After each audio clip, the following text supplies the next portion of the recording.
కంది శ్రీనివాస్ రెడ్డి ఇప్పటిదాకా మనం పార్టీలో చేరడం నుంచి ఇప్పటిదాకా మనం దాదాపు ఒక 70 కోట్లు ఖర్చు పెట్టాం. ఇప్పుడు నాకేం పోస్ట్ ఉంది?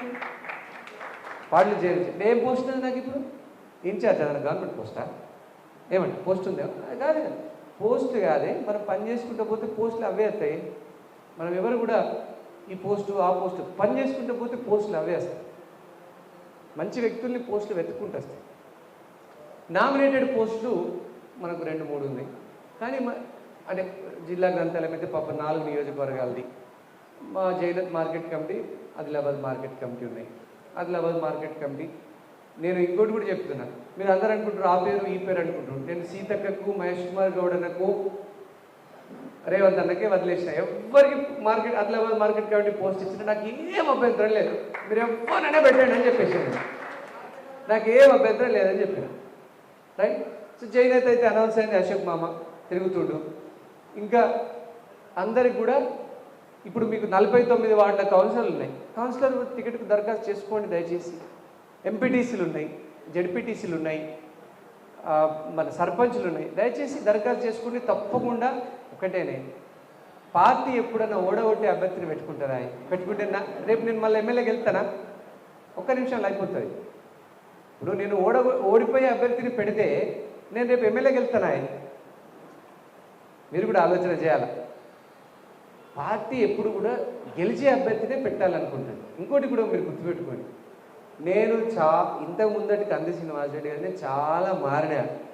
అప్పటి ఉరుకుడు, జోషు, ఉరుకు రక్తం. రామనారాయణ శంకర్ని తిట్టుంటే అదే రక్తం ఉన్నది. మన అక్కడేం కాంప్రమైజ్ కాదు. నేను బరాబర్ పొందబెడతాను ఇద్దరిని. కానీ క్యాడర్తోని నేను వ్యవహరించే తీరు చాలా మార్పు వచ్చింది. మీరు ఇప్పుడు ఇంతకుముందు కంది శ్రీనివాస్ రెడ్డి కాదు, ఇప్పుడు చాలా మారిన నేను. దాంతో ఎందుకు కాలానికి అనుగుణంగా తనల్ని తాను మార్చుకున్న వాళ్ళే గొప్ప నాయకులు కాగలుగుతారు. అంతే తప్ప నేను పట్టుకున్న కుందేలకు 3 కాళ్ళు ఉన్నాయి, అరే 4 ఉన్నాయంటే 3 ఉన్నాయి, 4 ఉన్నాయంటే 3 ఉన్నాయి అని అంటే కనుక నేను రేపు ఎమ్మెల్యే గెలాలి కదా. ఒకసారి గెలితే అయిపోతా? మళ్ళీ దాన్ని కంచుకోటలాగా నిర్మాణం చేయాలి, పదే గెలుతూ ఉండాలి. సో మీరు అనుకుంటారు కదా, సీనన్న మమ్మల్ని ఇదే మర్చిపోయిండు, అది ఎవ్వరు మర్చిపోతే రేపు నేను ఎమ్మెల్యే ఎట్లా గెలుతా? మీరే చెప్పండి, వెళ్తామా? ఎవ్వరు. కానీ ఇప్పుడు మీరు ఒక మాట ఎట్లా పాయల్ శంకర్ ఎట్లా దూరం అయ్యిండు ప్రజలకి. నిన్న 3 గ్రూపులు శివాజీ మహారాజ్ జయంతి చేసి, 3 ఒక్కదాంట్లో పాయల్ శంకర్ లేడు, కొడుకు లేడు, బిడ్డ లేడు, వాళ్ళు లేడు, లేడు. ఆయన కుటుంబాన్ని బహిష్కరించేసారు శివాజీ జయంతి. ఎందుకు?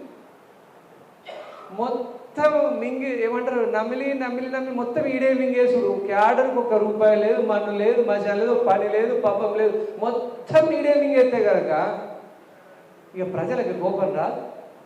మీ అవ్వ మొన్నటిదాకా ఇన్ని మా భుజాల మీద మొత్తం ఈడే మింగబట్టా, ఈడే భూములు కబ్జా చేయబట్టే, మొత్తం ఈడే చేయబట్టే. ఆ లాస్ట్కి అయితే కనుక సున్నం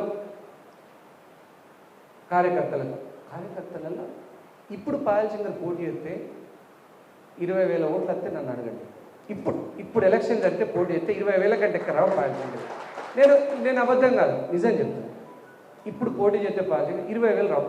ఎందుకు చెప్పరా అంటే ఇంతవరకు ఒక్క నిమిషం కూర్చోండి మళ్ళీ మాట్లాడచ్చు. ఇంతవరకు ఏమైంది? అబ్బమ్మ 3 సార్లు ఓడిపోయింది పాయల్ శంకర్, అబ్బాయి ఏమో చేస్తాడు అందరికీ. ఇంతకుముందు ఏం చెప్తుండే? ఎవరైనా పోతే మన దగ్గరికి ఇట్లా పోతే కనుక ఏం చెప్తుండే? మన ఎమ్మెల్యే 3 సార్లు ఓడిపోయినా కదా, మనం ఏం చేయగలుగుతాము, గెలిస్తే చూడు నా తడాక, నేను లేస్తే మనిషిని కాదంటాడు పాయల్ శంకర్. ఇంతకుముందు అంటాడు లేస్తే పాయల్ శంకర్ అంటాడు, లేస్తే మనిషి కాదంటాడే.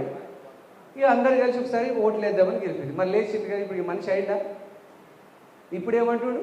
ఇప్పుడేమంటాడు అంటే తెలుసా అంట, నాతో ఏమి కావు, మనకు అధికారం లేదు. మరి పీకనానికి గెలిచినావు, అధికారం లేకపోతే నువ్వు ఎమ్మెల్యే కావా? పీకనికి గెలిచినావు, భూములు అయితే బాగా కబ్జా చేస్తాను. మరి నువ్వు ప్రజాప్రతినిధివి, ప్రజలకు సున్నం పెట్టి అన్నం పెట్టకుండా మరి నేను గెలిపించేది లాభం? మొత్తం అతనే తినుడుకు. ఇక కథ మొత్తం ఏం చేసిందంటే కనుక కార్యకర్తలు మొత్తం వ్యతిరేకమైంది. మీరు చూడండి, నాకు ఎప్పుడైనా కానీ కాంగ్రెస్ పార్టీలో చాలా ఏళ్ళ నుంచి కూడా ఉన్నారు.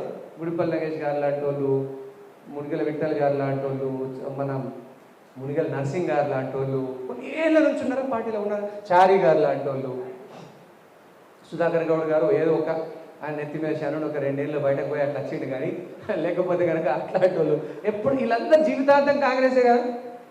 మరి ఈ కాంగ్రెస్ వాళ్ళల్లో ఎవరైనా అడిగారు ఎప్పుడైనా ఏ ఊళ్ళో ప్రొసీడింగ్ ఆ ఊళ్ళకి ఎప్పుడైనా ఇచ్చిందా? ఆయన ఇచ్చిందా? మాట చెప్తుంది.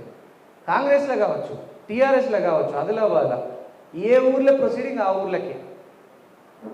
ఆలయ కమిటీలకు పెడితే ఆలయ కమిటీలో చెప్పిన వాళ్ళకే ఇచ్చినాం. మసీదులకు పెడితే మసీదులలో చెప్పిన వాళ్ళకే ఇచ్చినాం. కమ్యూనిటీ బిల్డింగ్ చెప్తే కమ్యూనిటీ బిల్డింగ్ చెప్పిన వాళ్ళకే ఇచ్చినాం. ఎక్కడ కూడా హైదరాబాద్ కాంట్రాక్ట్ రాలే, ఎవరు రాలే. ఆ కాంట్రాక్ట్లు మొత్తం ఆదిలాబాద్లో కార్యకర్తలకు ఇచ్చినాం. పాలశంకర్ దగ్గర అట్లా వ్యవస్థ ఉందని మీరు చూడుకోండి. నిన్న 3 జయంతులు జరిగితే 3 జయంతుల దగ్గర నేను పోయినా, బరాబర్ పోయినా. ఒక్క దగ్గర కూడా అలా పేరు వినిపించలేదు. ఎందుకు? ప్రజలకు అట్లా దూరమైంది. కొంతమంది అట్లనే